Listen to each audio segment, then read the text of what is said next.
I'm one of the trustees of the park and been involved for 6 or 7 years now. It might even be a bit longer than that, to be fair.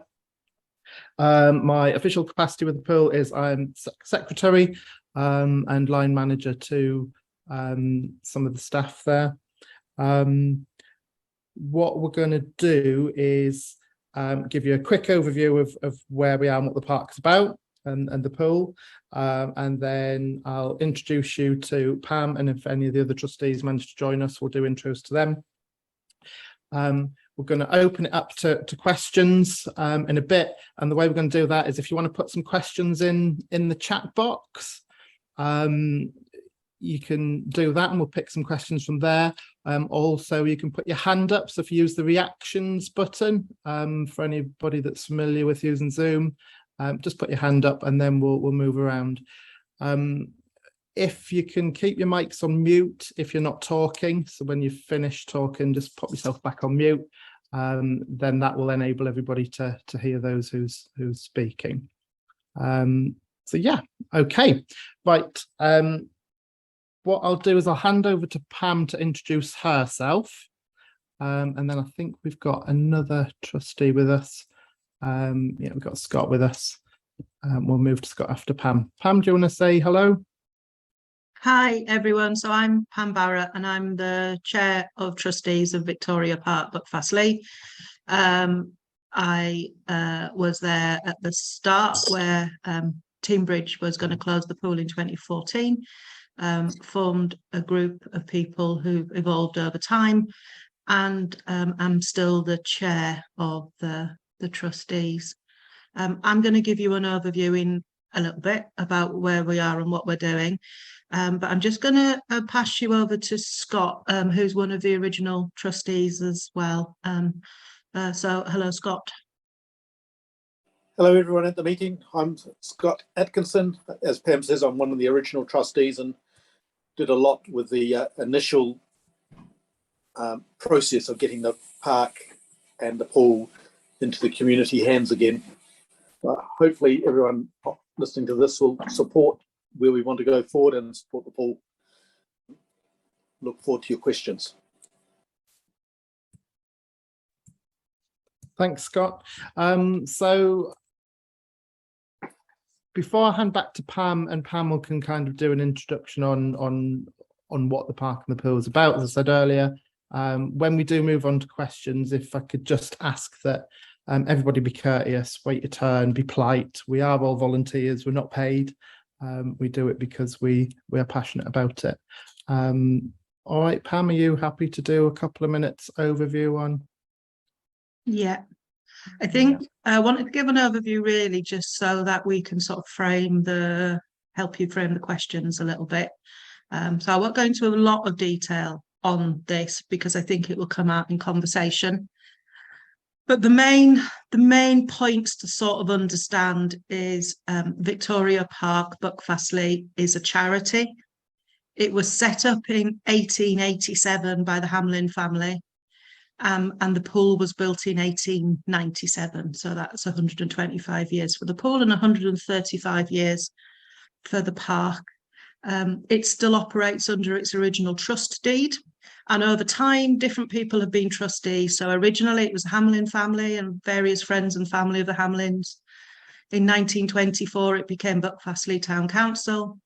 When the district councils were formed in 1974, most of the town's assets, the housing, the car park, anything that had any monetary value in it transferred to Teambridge District Council when that was set up. And Teambridge had the pool for 50 years, pool and park for 50 years, until they came to Buckfastleigh in 2014 and announced that they were going to close the pool. At that time, there was quite a large outcry in the town about the closure of the pool.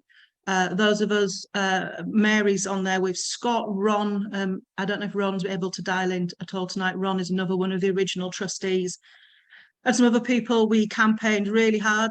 Teambridge did not want this to happen. We fought tooth and nail to get this back into the community.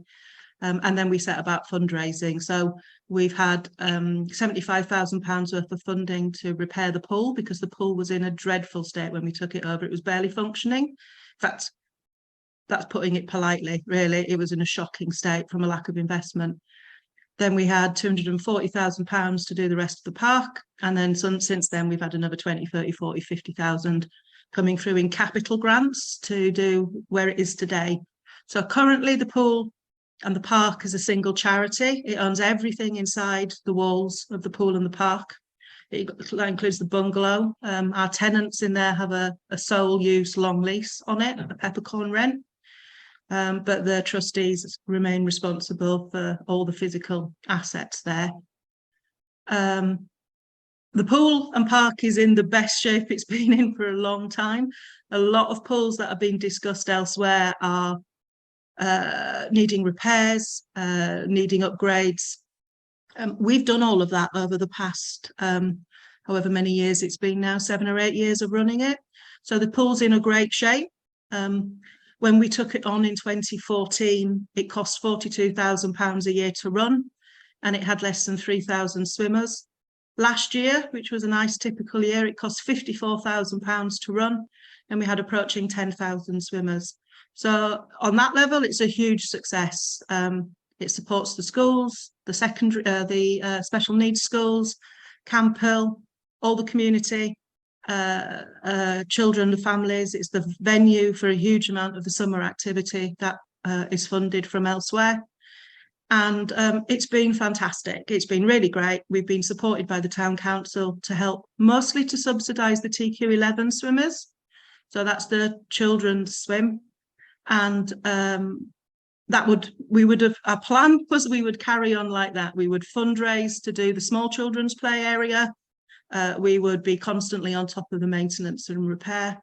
But what has happened wasn't COVID that happened to us. It was energy prices. And what's put us into a position at the moment is our energy prices in 2021-22, so the gas and electricity at the pool, were a shade over £8,000 a year. This year, that energy bill has gone to £27,000. And next year, our energy company, on the figures we have at the moment, is that it will be £36,000. Obviously, there's a lot of shimmering around that. We don't really know where that's going to land. But certainly at the moment, there is no capacity. We've used our large parts of our reserves this year to keep open while we planned what might be a possible solution. And the possible solution we've come to at the moment is that we would look at asking the town to vote on whether there's support in the community for increasing the funding to pay the electricity bill, the electricity and the gas bill. The money will go through Victoria Park into EDF Energy or whoever holds the contract. It's not the core costs of the pool that have changed. It's literally the energy provision. And we don't know what's going to happen with that at the moment. What we do know, though, is this time of year, we're still running cold swimming. When it gets past Christmas, we move into maintenance, and there's a huge amount of physical capital work we usually do over winter that allows us to open back up again in May. So we know we've got large capital investment programs to do over winter to open in May. And we can't make a decision on doing that without some assurity that we can open, and we can't open if we've not done the work over winter. So that's the sort of space we're in. I know there'll be loads of questions around all the aspects of that. So I'll stop and we can see where the conversation goes. Phil Northcote is here. Phil, would you mind just unmuting yourself and introducing yourself, please? Phil is one of the trustees. Yeah, I'm trustee and treasurer of the pool and have been for 5 or 6 years now. If there's any sort of questions as to what the position is with regards to our supplier and their answers to questions about the electricity and gas, I'm happy to take them.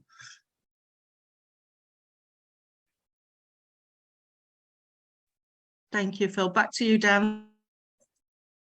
Okay, so that's kind of where we are at the moment. And as Pam said, I'm sure you're all here to ask questions. So if you want to pop some questions into the chat, or if you want to raise your hand, then we'll come to you one by one. So I'll call out whoever's asking the question and then direct it to somebody to answer it, and answer some of them myself. So has anybody got any questions?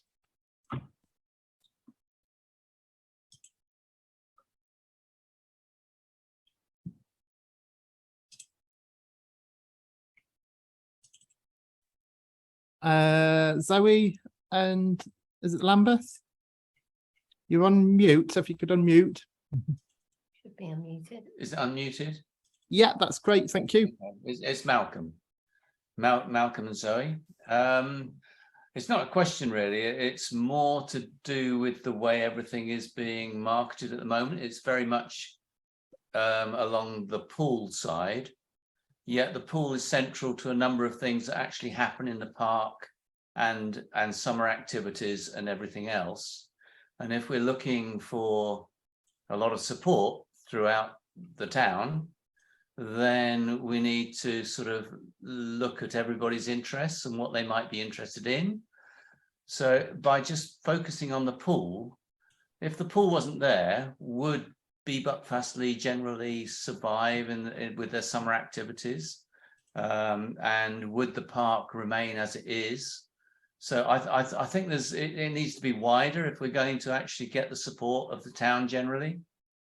Just an observation really, that everything seems to be focused on the pool, which is key, but there's lots of other things happening that surround the pool, and if you want lots of support, then we need to be thinking wider, my view. Okay, I think that's a valid point. Our concern is that if we've got to make safe the pool, that has to be a priority, to be able to kind of offer appropriate access or safe access to the park. Pam, did you want to expand on that? Because it's something that you've been looking into, and we've been bouncing ideas around kind of worst case scenarios. The income that comes in for the whole facility ensures that we can keep the whole facility safe. So if we've got to make the pool safe, even though we're not going to operate it, we have to do that before anything else. Ultimately, we've got to make the whole site safe. But Pam, can I hand over to you and you can elaborate a bit on that? Yeah, absolutely. I mean, I think this goes back to this is complicated. It's complex. It's always been complex, and it is hard to put over, which is why we wanted to do some face-to-face meetings. It is a single charity. It has a single charitable purpose, and it operates as a single charity. The not funding of the pool, if we could make the pool disappear, if that's what the community wanted to do, then there wouldn't be a problem if anybody wanted to take over the running of a park. Somebody could come and take that on and run the park. The problem is that pools are intrinsically dangerous places. It has gas, electricity, water, falls from height. If we can't fund the pool, you can't just turn it off. It's monitored constantly. I mean, it's open most of the year, which I think people probably don't realise. There's only usually February and March when it's not functioning. But even in those times, it's monitored constantly by CCTV and motion detected alarms as part of the liability to reduce the liability on risk. Because if someone breaks in, which they do quite frequently, we needed, from insurance purposes, to have a system which means that if something happens in that pool, that nobody's left in there dead or drowning or falling off the walls without somebody monitoring it.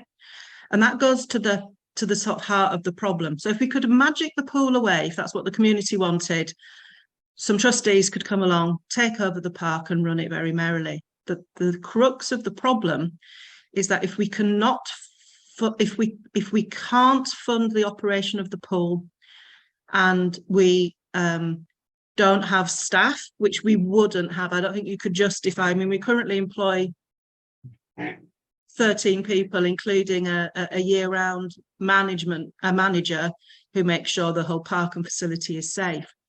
We couldn't do that if we didn't have a pool. We wouldn't be able to justify that income. If we don't have him and we have the liability of the pool, it would have to be made safe, and it's not easy to make a pool safe. I guess we could put a big cage around it, but once we've turned off the electricity and the gas supply, you've got two options. Option number one is you leave it full of water with no circulation, and it becomes stagnant and it becomes a drowning risk. All of a sudden, we've got no alarm system on it. We've got no manager checking it out. We've got no CCTV functioning, because the part of the problem will be is we will have to pay to decommission that site.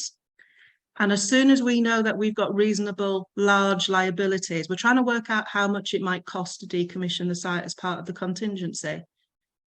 But I think it's safe to say it's going to be a lot of money. Now, as trustees, we have to make sure that that asset is safe and safe for users before we could allow people access to the site. And if it's full of water, it becomes a problem. It becomes a drowning risk. It becomes a stagnant pool with no circulation of water in it. But we know we could be facing 30, 40, 50, 60,000 pounds worth of commissioning. I don't know, knock it down, fill it in.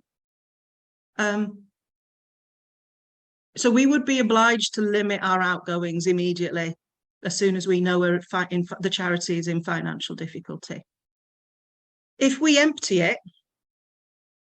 you get a risk of falling from deep heights and stuff. There's probably reasonably cheap mitigation around that. However, what happens then is the nature of our pool is, because the way it's built with the stream behind it, is the pool is never empty. The inside water in the pool holds the sides up. And it's basically a dry stone wall behind the lining. If we empty the pool, the external water pressure will start pushing in on those walls and it will begin to collapse. And the pool forms part of the structure of the rest of the surround, including part of an adjoining house. So there's an awful lot to consider. We are taking professional legal advice and we will be abiding by that advice. But as Dan said, we are contingency planning for the worst case scenario, which is, how do we meet our liabilities to potentially decommission an expensive asset, and the immediate steps we might need to take in order to stop our expenditure so that we can meet our potential outgoings. And that could potentially leave us with a pool with no supply for circulation of water, no electricity, no CCTV. But it'd also leave the park itself uninsured, and no one's going to insure a park with an asset like that is unsecure. Then all the problems that we normally have around, the size of those trees, they're inspected every winter. The skate park is classed as a very dangerous activity. The play equipment itself is monitored on a daily, weekly basis, all of that. But I think the main thing is we would be required to protect the capital in the asset in order to make safe the space, which was probably never function again. And that's the problem, and that's what we're asking for legal help with. So that's quite a long answer, but I think it's a really critical one for the community to understand. And it's not easy to put across in a way which makes much sense, I think. So I've done my best to explain it. Very happy to take more questions. Thanks, Pam. Malcolm, did you have any further questions from kind of that response? I know it was quite a detailed response, but I guess it's quite a complex site. So we wanted to be as honest and full with our answers as possible, with this being I think it's just a case of trying to get the whole of the town behind us. And if we're just talking about the pool and the focus is on the pool, then it'll only be those users of the pool that will be interested. And there's so much that surrounds the pool. If we want to get the town behind us, and particularly when you're talking about raising the amount of money that everybody pays, then you need to actually reach what their interests are, and their interests may well be not necessarily the pool, but everything else around the pool that happens because of the pool. So Malcolm, I think if I take my Victoria Park Trustees hat off and I put my job, the job that I do in Buckfastleigh, again, you know, slightly going a bit schizophrenic here. The pool is the main site for all holiday activity and food programme money that Buckfastleigh brings through the town. So that's a lot of money. It's about £70,000 worth of delivery activity at the moment. So all the free food, all the free activity, it's a lot. At the moment, I have no idea where that will function from if we can't use the park. So the town probably doesn't understand that. That's what I'm trying to get at. Is that's what these meetings and I mean, I think from the comms point of view, having these meetings and the real, you know, the in-person one on Saturday is to try and get this across. And we've got time. We were waiting to see if there would be a poll, and then we were waiting to see if we could get the confirmed date of the poll. What we want to do is to sort of get that information into the community between now and the poll in a way, in bite-sized chunks, which is understandable rather than one big download. So whilst there might not seem to be a strategy, we have a comm strategy, we have access to very good comm strategists, and actually dealing with it in bite-sized chunks. There's a whole series of things that will be happening between now and the vote to put that information out there. But you're absolutely right, Malcolm. It is it's much more complicated than that. Certainly in the short to medium term, the impacts will be significant. Right. And just to echo really what Pam said, that the purpose of these and actually the face-to-face stuff is because we feel that we can get that information across better. We've tried to come up with ways of putting that kind of big bit that Pam's just explained into snippets on social media, and we're not finding that easy because I think it is quite complicated. And then, as we all know, the written word can be interpreted in different ways. So we're trying to be constructive in the way that we get that out there.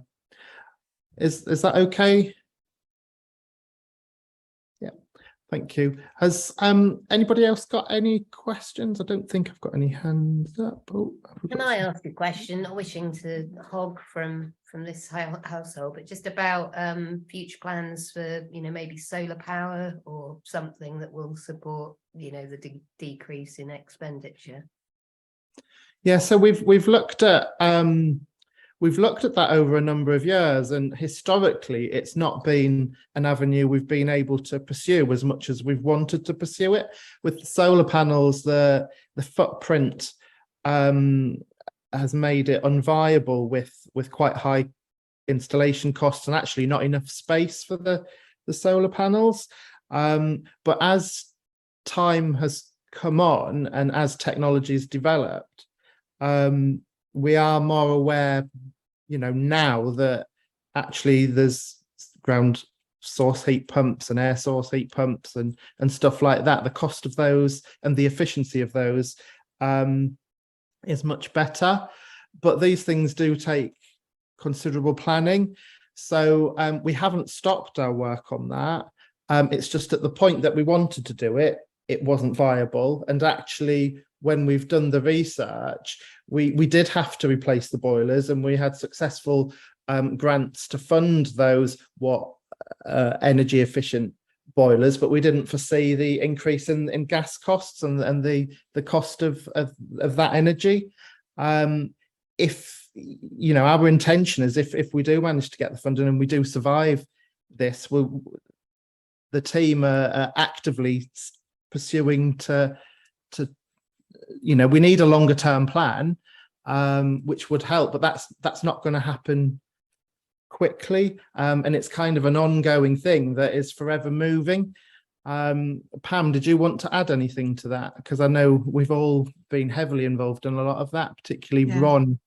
I know Ron isn't here. Yeah, absolutely. I mean, when we first started refurbishing, we have had the expertise of Swim England's chief engineer at the pool on numerous occasions. And the time we looked at solar, which was the first thing we looked at, the footprint just isn't there. The electric pumps that move the water, that keep it clean, are a significant cost. Pumping water costs a lot of money, and we do a lot of pumping water.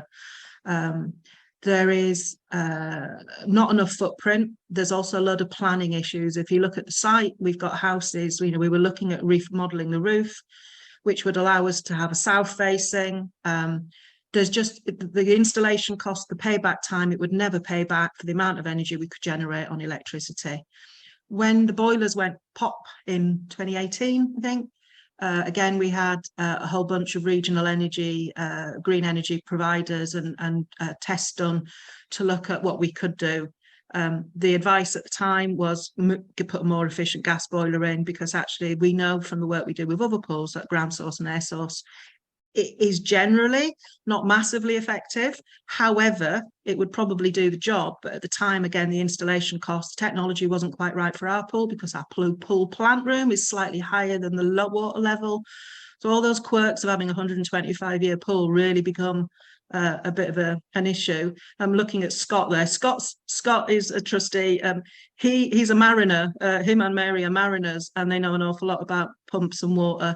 Scott's been probably more involved in this particular aspect than anyone. And again, so we couldn't at that time justify the spend. The technology wasn't there, and the payback was too long. That has changed. However, we know that there are big innovations happening around the national park in terms of whether there's a pilot that could be done that would allow us to generate electricity off-site. Problem with generating off-site, so if we took over a field and put some solar paneling in it, for example, the only way you can get that electricity to the pool is through the national grid. As soon as you put it in the national grid, you lose all the value of it.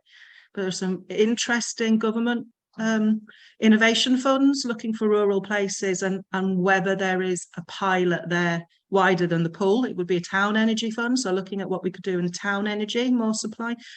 Solar and pools is great, because pools use solar at a time when solar's been generated, so in theory they're a good thing, and other pools do use them because they've got a site that allows them to do it. Air source and ground source heat pumps is a different matter. And again, we know there's issues there. We're exploring options there from pools who've got ground source buried underground, so that you're not going to have the problems that we have around planning and noise for houses potentially. But I think the thinking is that for us to identify a solution, we would need to demonstrate a costly solution. We would need to demonstrate to funders that there was support for it. So again, I think the vote is fairly critical. If I go to funders and say, please can I have £50,000 to fit this in, by the way, the town didn't vote for it, that's going to make my life quite difficult.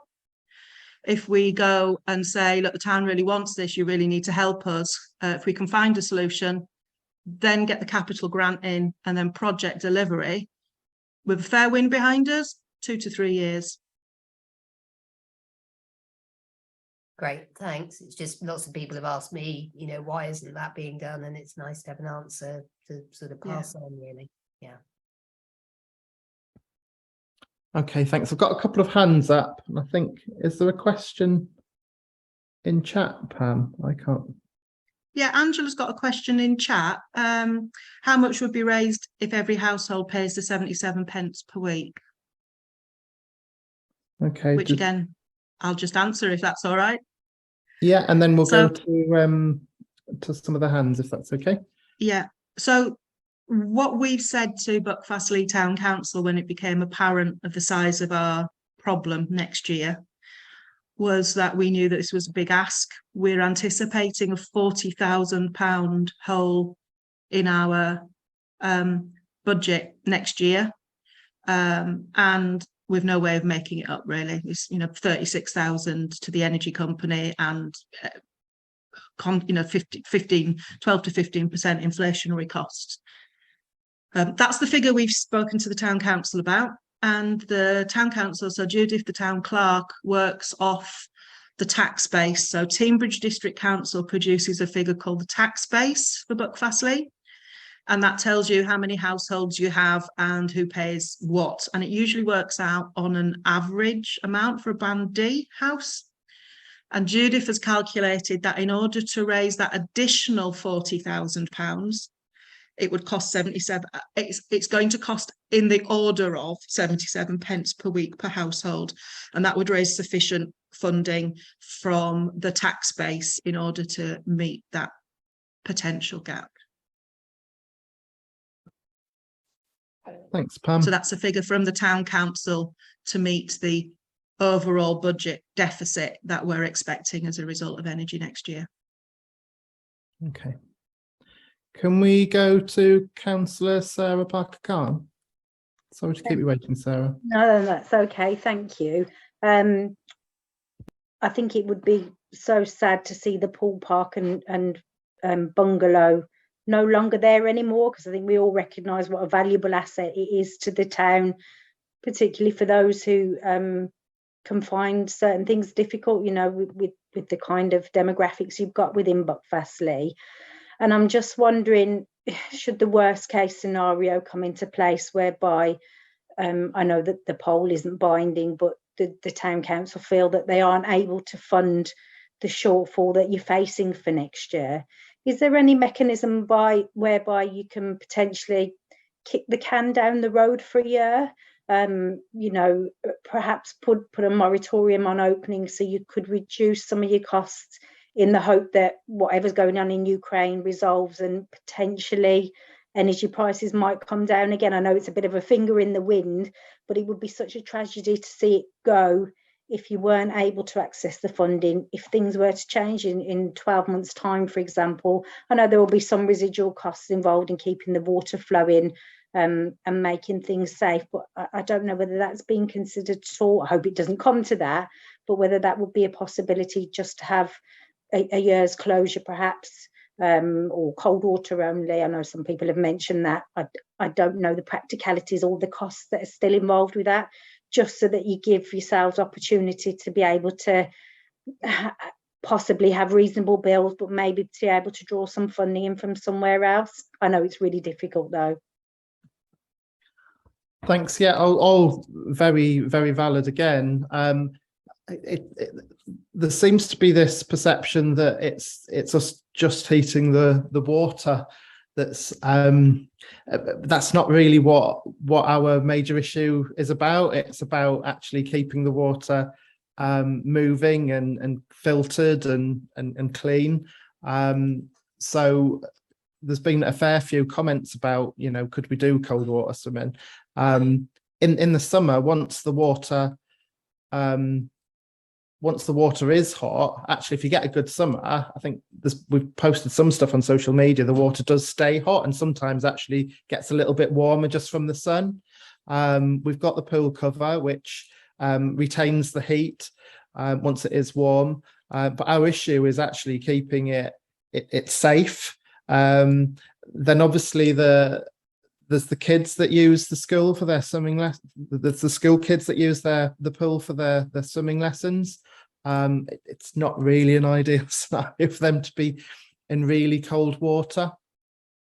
We are looking at all options. Our worry is if we don't get that funding to enable us to kind of secure the next 4 or 5 years, so that we can work hard to have a better plan for, you know, regardless of what the energy crisis looks like.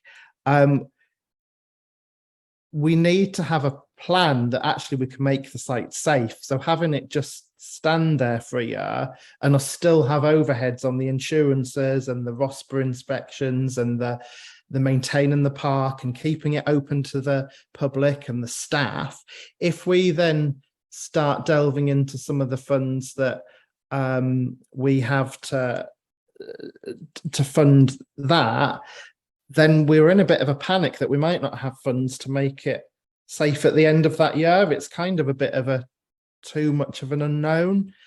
We are having those kind of conversations, but kind of right in saying, oh no, Pam, we just can't see that we can make that. So effectively, this is the critical crossroads where so you haven't got the capacity to kick that proverbial can down the road. You need to make that decision now. Yeah, if we had a much bigger pot of money, that would buy us some time. But I think the decommissioning the potential decommissioning costs that we could be looking at, which are, to be fair, are mainly centered around the pool because of the reasons that Pam explained before. That's a huge concern to us. That's quite a big liability. You know, if something happened to a young person or some young people because we've left it kind of either in a stagnant state, or if we did drain it and then the walls started caving in and there was an accident, that's just not a position that I know I wouldn't be comfortable being in that position with that on my conscience. Pam, did you want? I can see you nodding and moving your mouth. Yeah, I mean, I think the thing about that liability as volunteer trustees is why we run the pool and the park the way we do. And it hasn't come up yet, but there are lots of ways in which volunteer groups run pools and parks, and I'm very pleased that they run them in the way that they do. That's entirely up to them. However, there is a health and safety executive book of guidance on running pools and parks. And from the very beginning, we wanted this to be a professional model.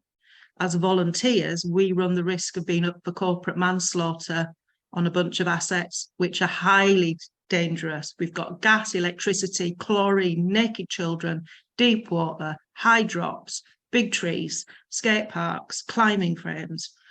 The idea that that is not run in a way which reduces mine and the other trustees' liability is not something I'm ever willing to entertain.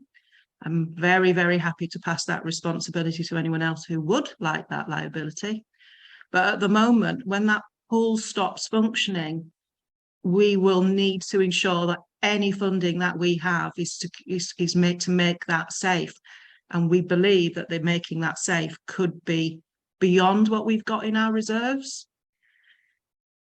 So you'd be it's like looking at insolvency with an asset that has no value, because there's always an assumption that when a charity has an asset, that even if you don't want to get rid of that charity, that ultimately there is somebody who would take it off your hands.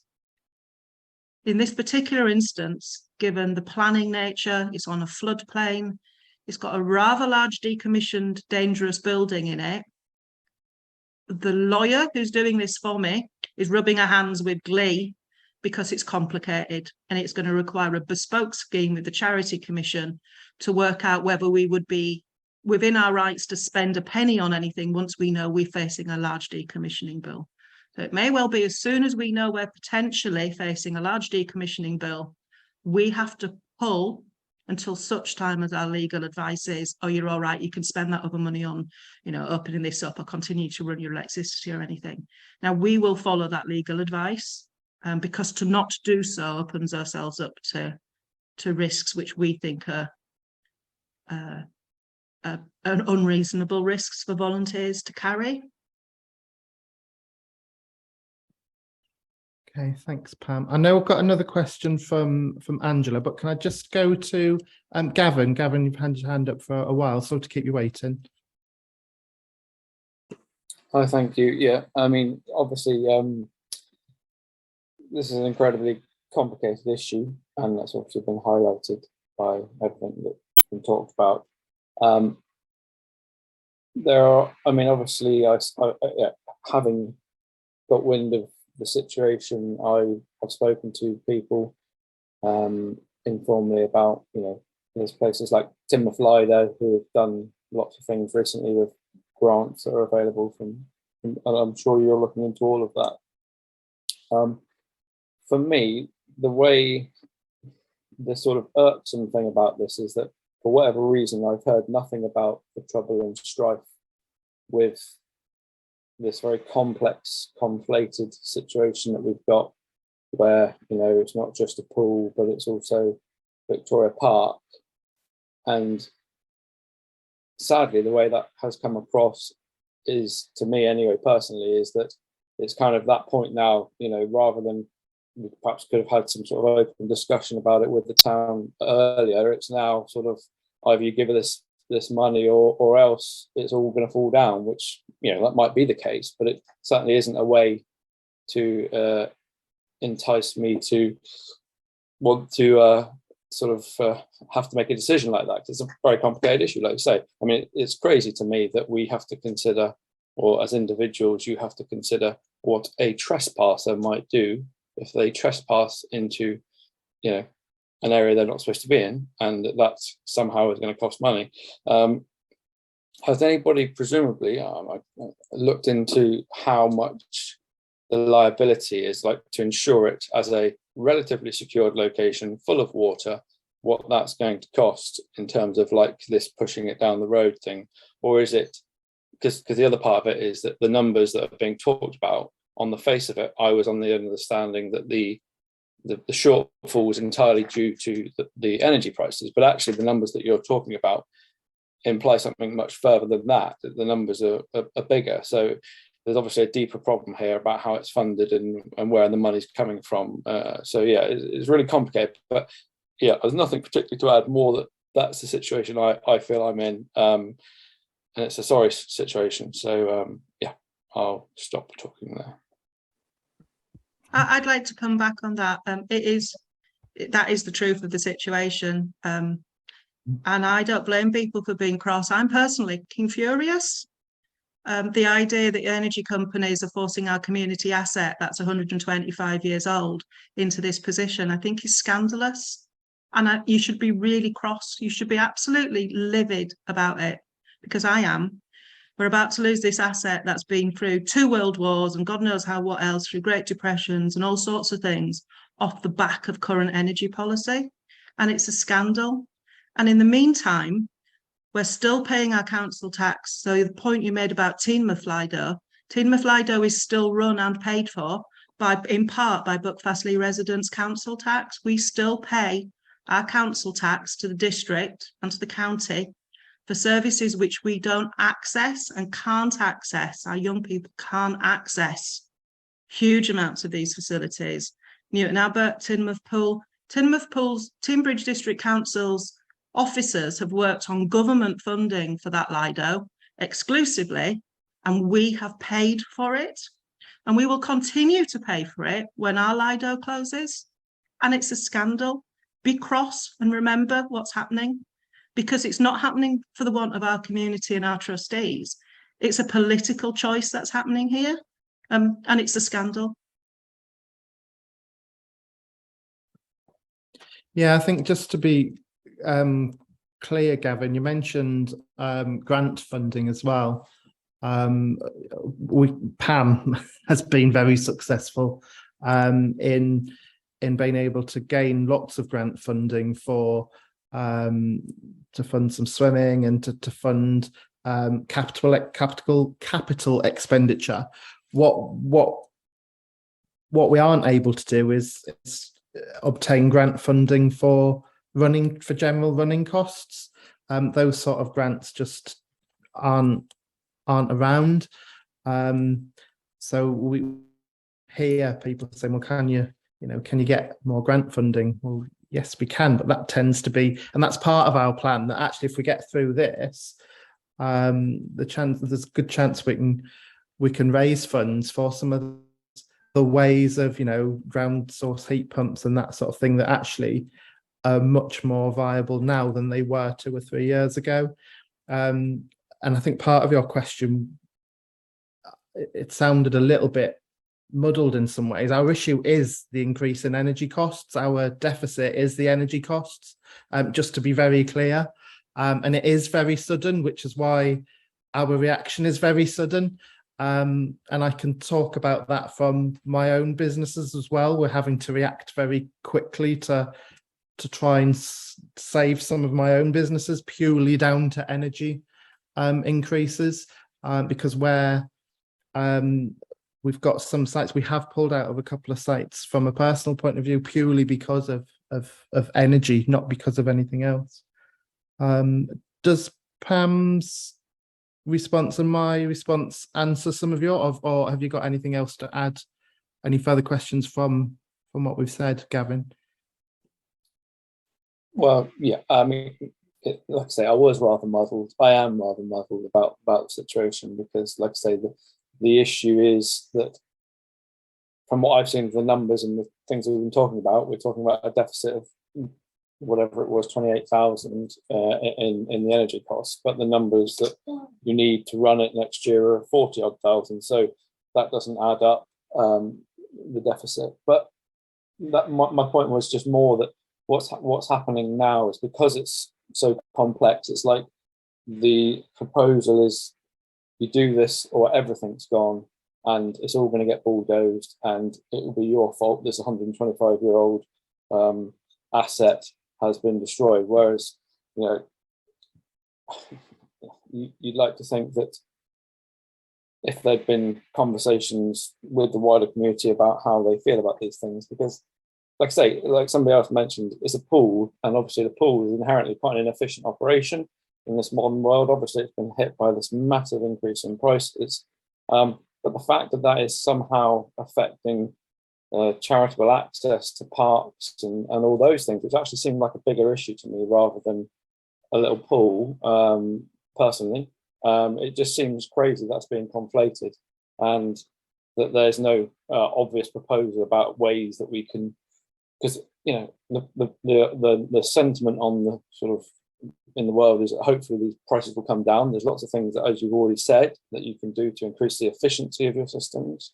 So it does seem like that there ought to be a middle road where we can, you know, just pay the bill for the raised insurance or whatever that be, keep the water in the pool, keep people being able to use the play parks in the interim, keep as much money coming in, perhaps look at the other funding sources. I mean, why the schools don't pay, or do they pay? I don't know, for the facilities.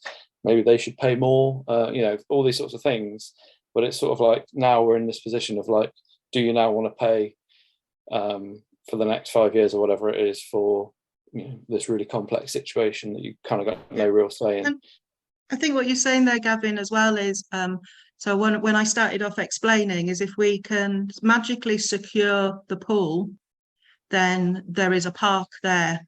And once in the short term, there's not an answer to that. We would have to put up danger, keep out signs in the park, because the children can and do climb in, and we will have no way of monitoring it.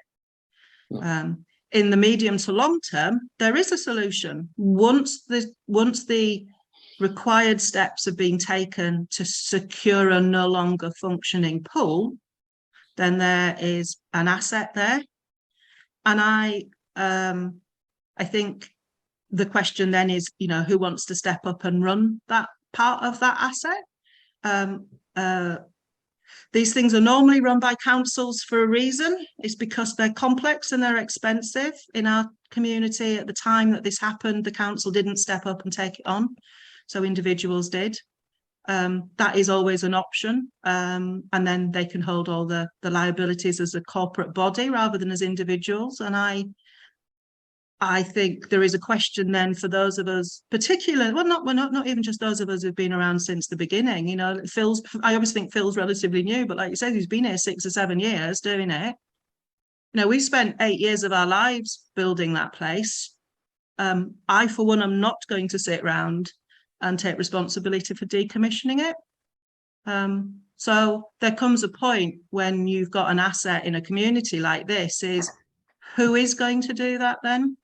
And it's the decommissioning and making safe of that asset that is the complexity. And the whole thing would need to be secured until such point as it's safe.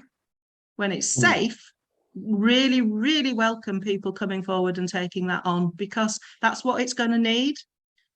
Trustees can't stay in place forever. You know, I've done 9 years, I've resigned twice already, and never managed to get away. You know, there's a whole bunch of people here. If there are new thoughts and new ideas about what's to happen, please, you know, contact any one of us, come and talk, because we would only be too pleased to get that involved. And I think So in the long term, ultimately in the long term, I think there will be a green space there. What's on it and who insures it and who runs it, I think is another question, because it doesn't bring any income of its own. But it would be significantly less income required to keep that once the pool asset is safe and secure. And it's the securing of that asset that is the problem. And that's where the legal advice is coming in. There's questions in chat that other people can't see because they're coming to me. So there's a couple of questions. There's a question of, if the money was raised through the council tax, would there be a guarantee that the money would be refunded if the price of fuel came back down again? Yes, is the answer to that. And there's the town council at the moment can only set its budget once a year. So it's almost like when it gets to December, when we're looking at what's needed, the trustees are not asking for money for any other reason other than to meet those running costs. So if the price of energy at the point that the decision is made collapses, absolutely. And our offer to the community is that if we know we've got an asset that we're fighting for, we would then go into the finding the long-term energy solution, the solution for the air source, ground source, solar panels. We would fundraise, we would look at the project management and delivery. If that is something that has a viability, as soon as it's closed, it effectively becomes unviable. And that I think is the problem. And that is the hard truth at the core of what we're saying. So if the money is not needed to meet those bills, we don't do anything else with it, much as we'd like. We don't swan off to, anywhere nice with it. It sits there and does its thing. We're always exploring options about how to bring additional funding in. We bring in a lot of additional funding through the park and pool. A lot of the grants that come in for other activities there. And I would like to put to bed the myth that the free swimming somehow costs the community anything at all. The free swimming brings in probably as much in terms of revenue to the pool, nearly as much as the ticket sales do. We bring in a huge amount of funding for free swimmings. We are a deprived community with huge levels of childhood deprivation. And that, on the plus side, that allows me to go to funders and say, our children are really struggling here. Please give me some money, because otherwise they can't afford to swim. And it comes in and we give it out via food bank, GPs referrals, other agency referrals. So the pool has money it would otherwise not have. Nobody in town subsidises the use of free swimming. On the contrary, those free swimmers are bringing in more money than the swimmers themselves. And now that's, again, a difficult thing to put over. I've said it numerous times. I still can't understand whether people... I can understand why people don't get it, because it's a bizarre argument, but it's true. And that's why we do it. That's why I do the work I do, is because we have a hugely deprived community, much more deprived than the neighbours around us. And this is about supporting their long-term health and well-being. Other people, middle-class people in Buckfastleigh, they've got lots of options. They can drive to other pools, they can drive to leisure centres, they can go out and do stuff. This is done on the basis of the community here who is in Buckfastleigh and doesn't go anywhere. And that's why I give my time for it, and I dare say it's why the other trustees give their time for it as well. So that's what we focus on. And I think, and the question about, if the money is not needed to run to meet that cost there and the prices come down, it's no use to us, the money. We won't do anything with it. And I think that's where the question. There's no town councillors on here tonight, unfortunately.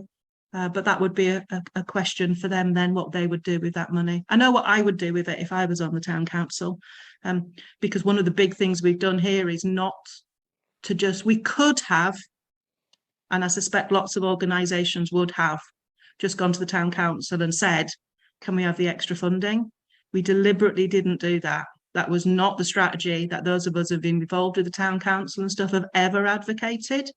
We've always said this is a community decision. This is a bad time to be asking anybody for money. It couldn't be a worse time to ask people for money.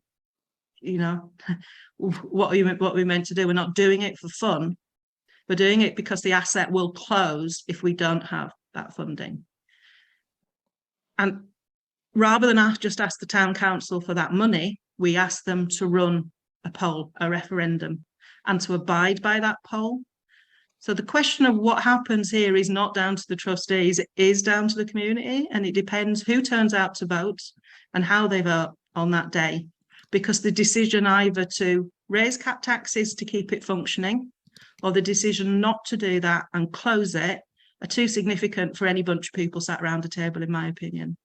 And I think people outside are looking at us in shock that we've dared have the audacity to ask our community this. This isn't what normally happens. Nobody in Teignbridge asked you if you wanted to fund Teignmouth's pool upgrade, but that's what you're doing. No one asked us that. We're asking our community.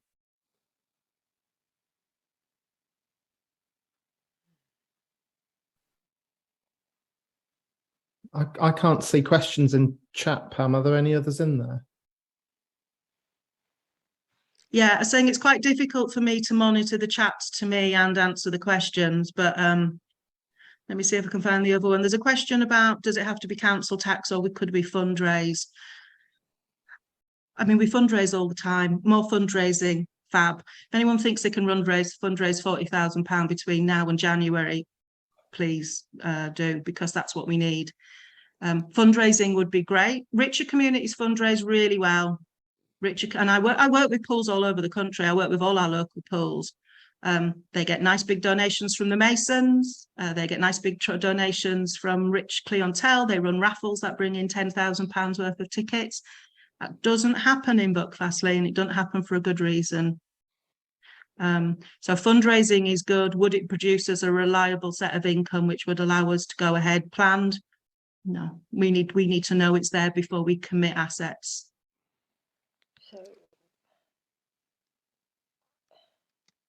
There's a question about the perception that the bill is to do with heating the water from the comms. I mean, everything we've put out has been about the energy, it's cost of energy. The energy is everything from the lighting outside in the park to the pumps that move the water, to gas that heats the water, the showers, the till, the CCTV system. It's energy prices that have caused this. Let me just see, can the pool be temporarily closed while the current energy crisis and cold weather exists? I think we've covered that a few times. Very happy. I think Phil's got his hand up. I don't know if that's just on my screen. Look. Hiya. There's a question about the vote we'll come back to in a. Yeah, it's just a very boring technical thing, but we've all heard from government that they're prepared to help out businesses. Yet the government hasn't actually informed any of the energy companies as to what their price cap is. So when we talk about these things being knee-jerk, it's even worse for companies like us and businesses like us and charities like us, because our suppliers still don't know what our prices are going to be. And even if they are guaranteed, it's only going to be for 3 months initially and then reviewed 3 months after that. So at the moment, our best guess for the increasing costs is based on previous sort of estimates by energy companies, but the energy companies are in the dark as well.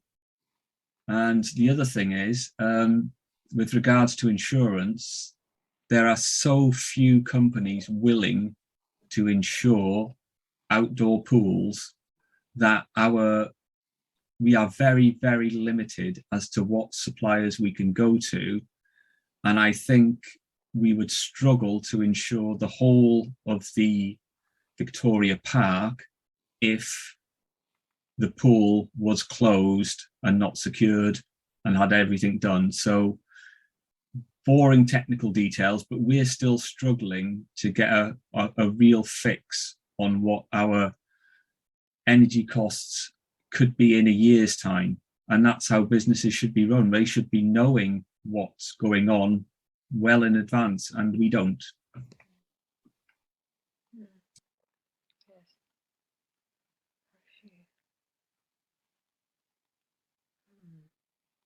Thanks, Phil. I've actually got a question come through. The question is from Hannah Floyd, and it's, in theory, how long would the community be committing to the council tax increase if they vote yes? Do you want to answer that? Yeah, so the town council sets its council tax every year. We have submitted a perennial grant application, which would be looking at 4 years worth of funding to look at going through the whole cycle of establishing a different energy operational model and other models, then fundraising to raise the capital to buy the equipment, and then to project manage the delivery. As I'm saying, I think fair win 2 to 3 years doing that, and when we're trying to operate it outside of the swimming season. So that's what we've asked for, a 4-year perennial grant. The town council sets its budget every year. If prices of energy were to collapse dramatically in May, June next year, and we didn't need that, and it looked like that was a sustainable level, then we wouldn't need the money. And the question then is for the town council, does it do something else with the money? Does it reduce the council tax by 77 pence per week per household? Does it do something else instead? And in the meantime, what we need to know is that if we're going to commit to doing a huge amount of work, doing the sort of work that Timbridge has done at Teignmouth, but doing that in our spare time, without the benefit of officers' support, we would need to know that we're working to a 2 to 3 year plan to do that. Otherwise, it's just not feasible. Yeah. So the answer is that the town council could make that decision every year. What happens to the council tax? There's another question, and as I say, I'm struggling to keep on top of them. So if I don't find yours in the chat that are coming through to me, there's a question in about we received 2 grants for free swimming, and why didn't we put that towards an energy fund instead of free swimming? Because it was given for free swimming. You can't just switch streams like that on the funding. I mean, we've had, I don't know, 6, 7, 8 grants in for free swimming. That's helped us stay open this year. And to be honest, those grants are small, 500, 1, 2, 3,000 pounds. They're relatively small. They're not going to touch the sides of either our energy use or our requirement for capital to buy a new plant and project manage that. I suspect that the refitting of the pool to run on new energy provision, again, would be £50,000 upwards. That isn't a problem. That's not something we'd be asking the community for. That's the stuff that you would go and get a capital grant for. So I would say to the funders, look, everybody's really keen to keep this pool. We've worked really hard to make our energy sustainable. The model now looks like this. Please give me the money I need to buy the capital. I'd be reasonably confident we would get that. In the pool, in the national swimming pool, outdoor swimming pool community, I think we're the 4th or 5th oldest swimming pool in the country. It comes with a fair bit of cachet within those who give grants out for capital. So that would certainly be a possibility, but I don't get to switch streams on funding when it comes through. Yeah, we've just got to be clear on the way grants work. If you're getting grant money for a specific thing, you have to use it for that specific thing. You can't switch it to something else. So grant funding is quite specific. So it isn't a case of, we apply for a grant of, I don't know, £40,000, for instance, for, I don't know, a ground source heat pump system, and actually let's use it to pay another bill. That's not how it's really not that simple. There are terms and conditions attached to grants.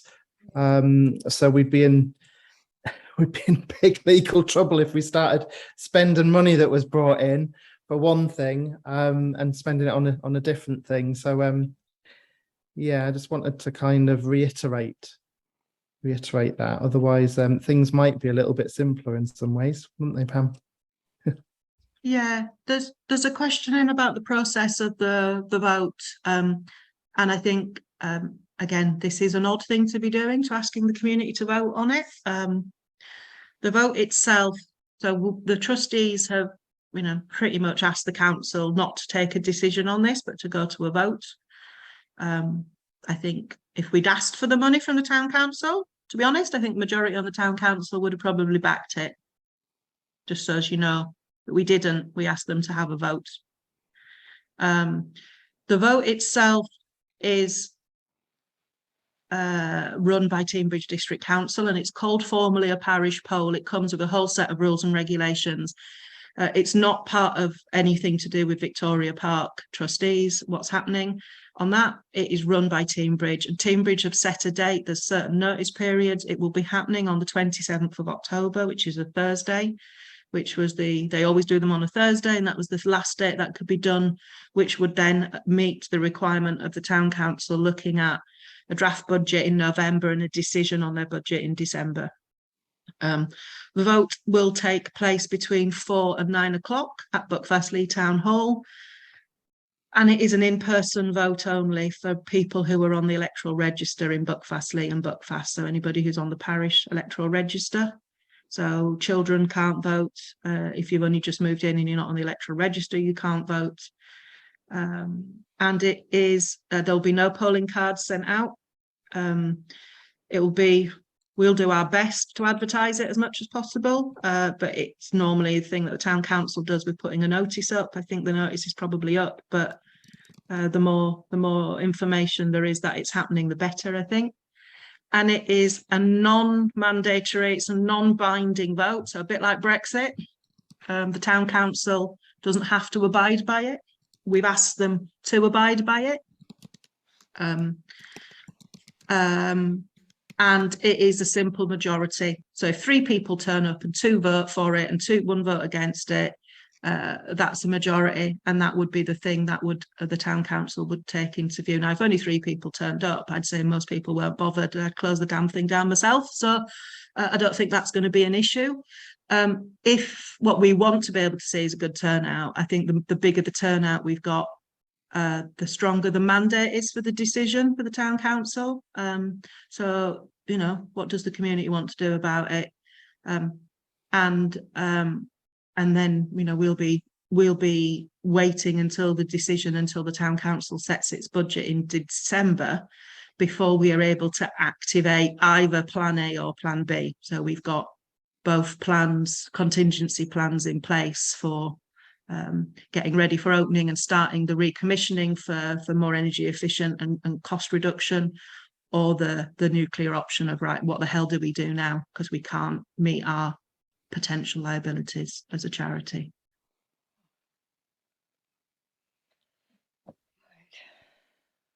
Okay. Do you think that covers it on the vote? Does everyone understand what's happening there? Again, because it's another one of those things that it's a bit of a boring bureaucracy, really, but that's what it is. Really happy to answer any questions on it.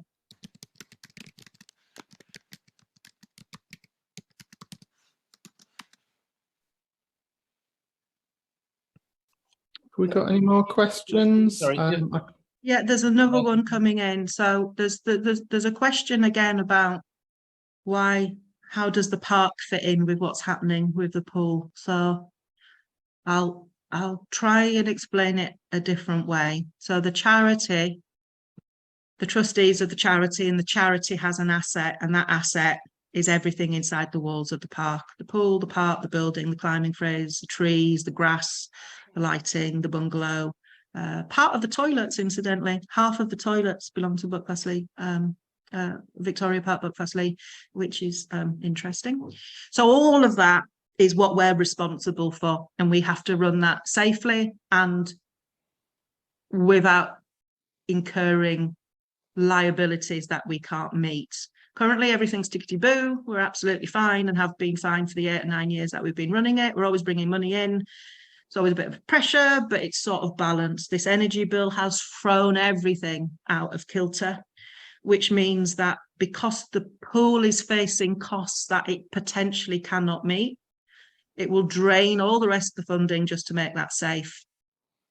And until we are sure that it is safe and children can't climb over and drown themselves in a pool which is not monitored, we would be obliged to, effectively, it's like having a building, it's like having an office building, and we're the landlords of that office building, and inside that building there's lots of businesses who are all very profitable. The landlord of that building is just about to go bust. Doesn't matter that the shops and the businesses inside that space are all absolutely fine. We can't meet the liabilities for the building itself, and it impacts everybody. Now, I think in the long term, there is definitely a solution. And I think in the short term, there is significant risk. And somewhere on that line, there needs to be decisions made, and we will take that with our lawyers about what that means for our own liability, for the safety of the community, and for other users of the whole park. We can't let people in under our governance and insure them in our park if there is a risk to them from that site. So we would need to exclude them until such time anyway, as it is safe. Sorry, Gavin? I was just going to say the whole premise of the reason why it's difficult to sort of put the pool into a ghost mode, as it were, just to keep the asset but not the highly expense side of it, is that people might break in, and so it just seems a bit. Once we've locked the gates and put danger, risk of life, no entrance, trespassers will be prosecuted, our liability is covered then. So a bit like if you have a big derelict building and you secure it. Yeah. So why would that not be the case for the pool itself and just the pool? Why can't you just put signs up? Because we have money in the bank, and we would have to commit that to the decommissioning of the pool, not to the insurance of the rest of the equipment. You just said that you could put signs up saying you're going to get prosecuted in the short term. For the whole site. In the short term. Yeah. Yeah. So why is it that, because I'm only a simple person, why is it that you couldn't just do that around the pool asset, leave the water in it, and then allow the activities to continue elsewhere? What's different about that? Because we would need to be spending money on running the rest of the park. We'd need to insure it. We'd need to be doing the maintenance. We'd need to have staff to look after it, which means we would be incurring outgoings when we know we've got a potentially enormous decommissioning bill. We can't be spending money on things that we can't meet while we're sat with a massive liability. We would have to secure that liability and pay any money we have to securing it before we can choose to spend on other things. Now, I think, and that's it. Can I? Yeah, Dan, you're good. I wouldn't be comfortable as a responsible person to just put signs up and think, oh, that'll do the job. And if something did happen to somebody and if I hadn't done my bit as a trustee that feels quite responsible for young people potentially being able to break in, I just want to make sure the site's as safe as possible, and I'd want to be able to, worst case scenario, if I'm leaving my position as a trustee of that charity because the charity's winding up, I'd want to come away from it with hand on heart. I've done everything morally to protect human life, and have done it in the right way. So for me, it's not about a half job of putting some signs up and people don't go in. My basis of that was that everybody's talking and hoping like this is a transient thing and we can raise funds to do all the things. So as only a transient measure, not saying that we would do this and then it's all over, which is what we're saying is that the transient method, that the thing to stem the flow of money, do this, gain our feet, find a ways, spend the time, the people, whatever the interest that's now been garnered from this process, to try and find ways that we can then, going forward, solve all of the complexities or separate the complexities. But that's what I'm saying is not. It just seems like we've either got the option if it's just a transient thing, and someone dies in that transient 6-month period, I, as a trustee, I'm not going to risk that. If someone else wants to become a trustee and take on the responsibility of someone dying in a pool in a 6-month period, transient period, then fine, I'll resign and someone else can become a trustee of that. But you're asking individuals who are volunteers to put themselves in a position where they are privately liable for someone dying. But I mean, yeah, fine. Safety issue is obviously very important. And I think it's transient on both sides. I think while we establish what the charity law is at that point, there is a transient process. But while we work through that, this is what we will need to do. And let's all hope it's for a very short period of time, because there's a really clear, affordable answer and we can all get back to doing what we like to do. But we don't know that at the moment. And the lawyer, the specialist charity lawyer that we've tracked down, is going to cost us a lot of money. And we're going to follow their advice, and they're going to speak to the Charity Commission, and we're going to do what they advise us to do in terms of the complexity of it. And I think to do anything else other than follow the legal advice of the specialists we've employed would be negligent on our part. God. Can I just come back to the vote? I think there's about 3,500 in Buckfastleigh that are eligible to vote. And from what you've said, if 5 or 6 vote and it's a positive, then we win, basically. But that doesn't help your fundraising in the future. Your fundraising in the future will actually be the number of people that vote. And if you can get 50% of the community out to vote to say yes, then you can go and raise more money on the back of that. Exactly. So what are the plans to actually get those people out to vote on the 23rd of October? Because that's this is sort of stage 1A, basically. So we've been dropping things onto social media. As soon as we knew when the date of the poll would be, it's been really difficult. We had to take a gamble on writing the content for the newsletter a month in advance in order to get that out to all houses around the right time. But at that point, we didn't even know if there was going to be a poll. So again, a lot of forward planning. That's gone out to all the houses. This is the first part of our meeting. We've got the public meeting. There's been a lot of press and TV coverage. I'm currently, the One Show apparently coming at the moment, although they're still running that through, because this just isn't us. Pools across the country are facing devastation. And what we've been doing is using our voice to raise to people at DCMS, with ministers in Department of Education, about where is your swimming strategy? What are you going to do? How are we going to keep communities healthy when we don't have any assets? So there's a lot of media attention. I think the film crews will come on Saturday to film the meeting at the football club. I think that will be ITV. So a lot of interest nationally, because it's a big issue. We've got these 2 meetings. Off the back of this, what we've been doing is coordinating and collating all the questions. We haven't been using Facebook as a way of disseminating questions because, quite frankly, it's just constant. What we've been doing is pulling those questions together and then feeding them through, taking questions from this. After Saturday, we'll be producing a frequently asked questions, a Q&A, which we will publish and publish in snippets and put out. There will be a leaflet drawn up, which we're looking for people to help take to all the houses, explaining the main issues and encouraging people to go out and vote.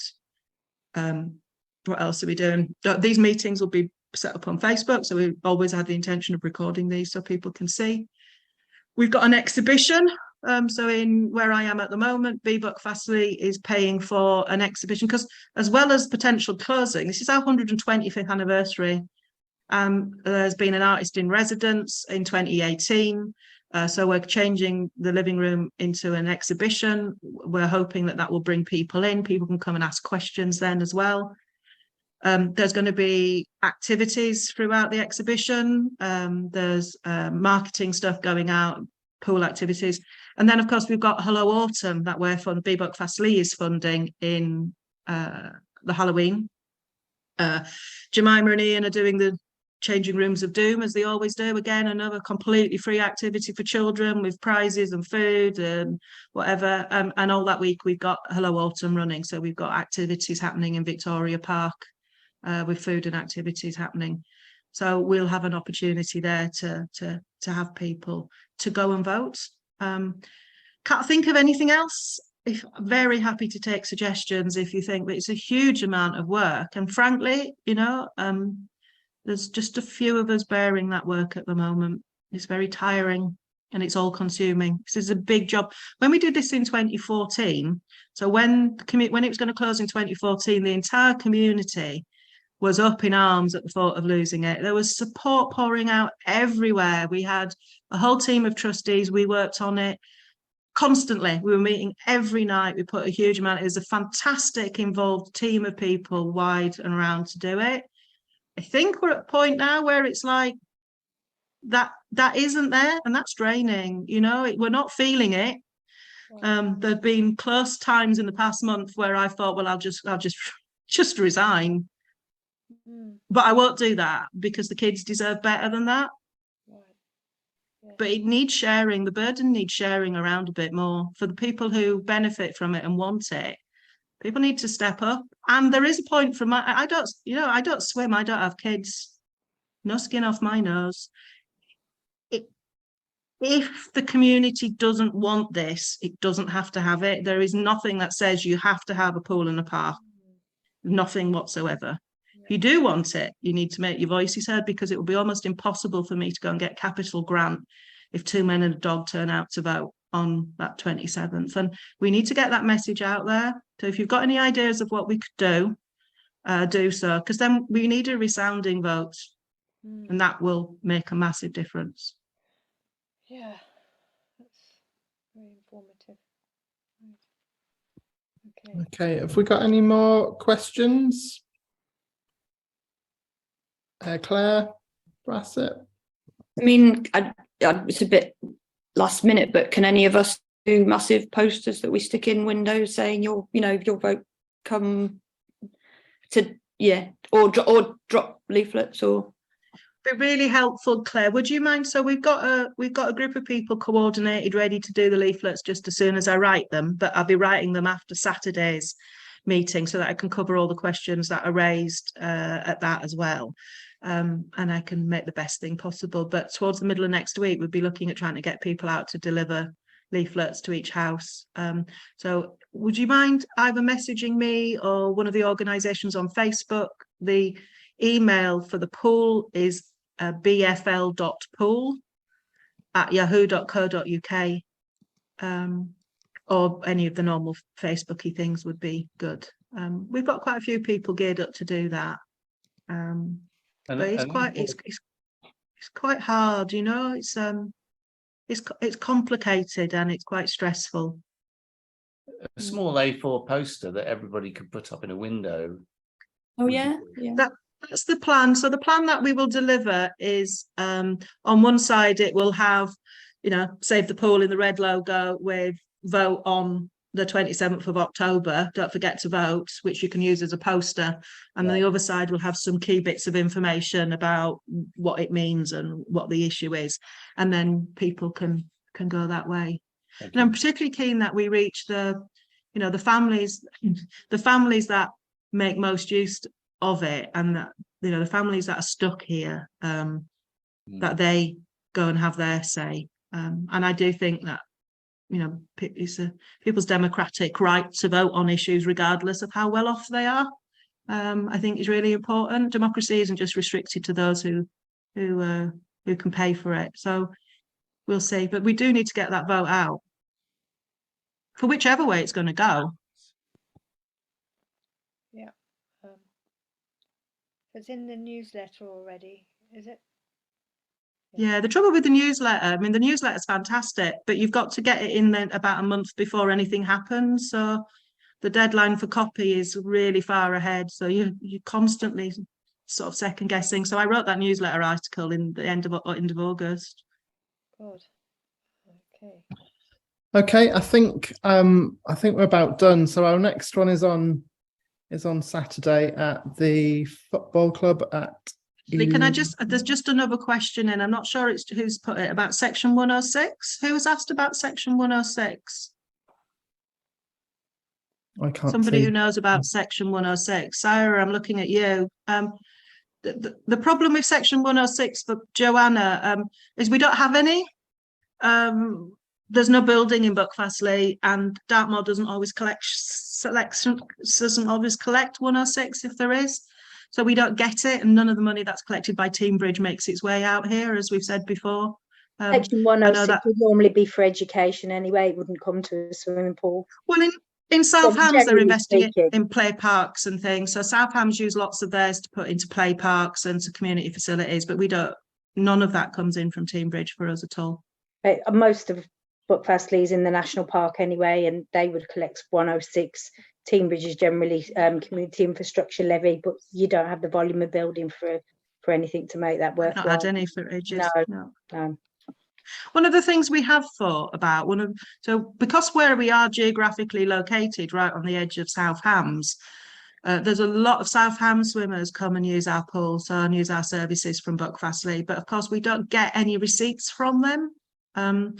So Old Scorriton, Holmes, Dean Pryor, we have people coming from all over South Hams to use our pool, particularly the lane swimming in the morning and the evening, which is quite profitable for us.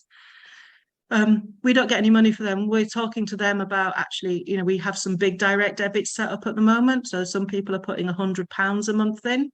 Direct debits from those outside, which is great. It's not going to keep us open, but what we're going to ask them is if you're a regular user of the pool and you can afford to do so, please set up a direct debit equivalent to the value that Buckfastleigh community has been asked to pay. The feedback at the moment is that actually loads of people are saying, look, I'd pay, everyone in our house will pay that amount to come. So, it's not just per household, it'd be per person. But I think there is some mileage in that. But again, it's discretionary and we can't operate on discretionary for a physical asset.